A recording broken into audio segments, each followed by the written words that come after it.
I was approached by Whitechapel to do a project about typography because essentially I'd run a typography summer school, and those discussions were about how you could relate a project to your practice and to a school that eventually could also become a display of work.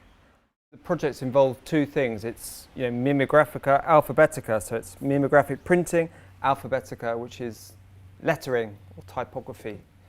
We hooked up with the school and we worked with Welling School, which is in South East London. We did a 4-day workshop.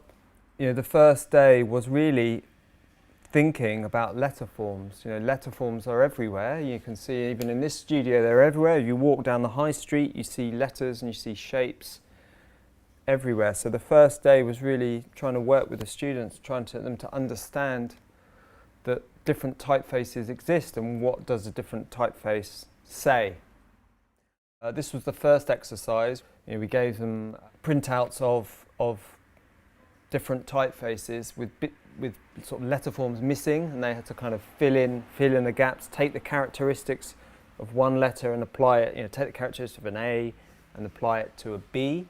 The next sort of task was actually trying to cut a stencil, and again there's lots of things involved in that process of cutting a stencil, which I was very keen to encourage. The idea of the handmade, the idea of using a photocopier, the idea of experimentation and actually learning through a mistake or an overlay or an upside down.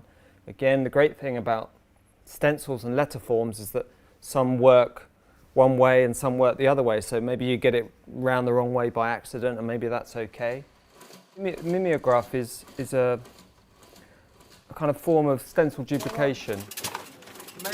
Amazing. These are amazing.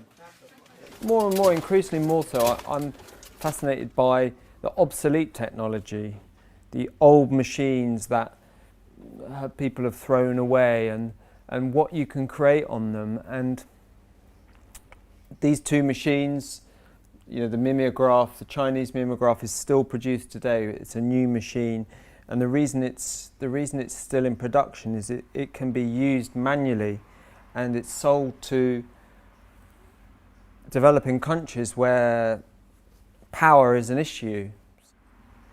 Messiness, again, is an important part of the project, where again these new printing things, this is something we've just printed, is so perfect, whereas these machines, they're definitely not perfect. You definitely have to produce a lot of prints to get results that you are happy with. Even the results that you're happy with, they're by no means perfect. I kept on encouraging the students to think that they were in a kind of underground basement in New York in the 70s, in Lower East Side, creating a kind of beat poet journal. They weren't actually in school, they were in this kind of cool place. Ooh, that's weird. It's a really good experience, just from the processing to finishing and then finally display in a gallery is really inspiring to see the different stages and the finished products in the gallery. Yeah. I know what a serif is now, and I know how letters are designed. The skills that I've learned are learning how to use that. I can't remember the machine. Yeah, the Mimeograph. When I found out that we were going to have our work in the gallery, it was something that it's a thing to be proud of.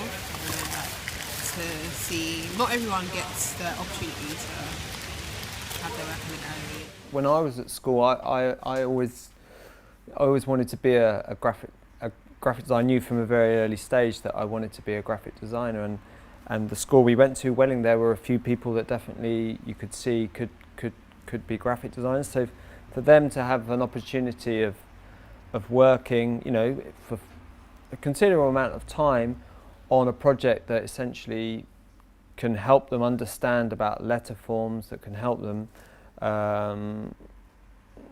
almost plant a few seeds for them to potentially develop and maybe study that at university level is kind of exciting.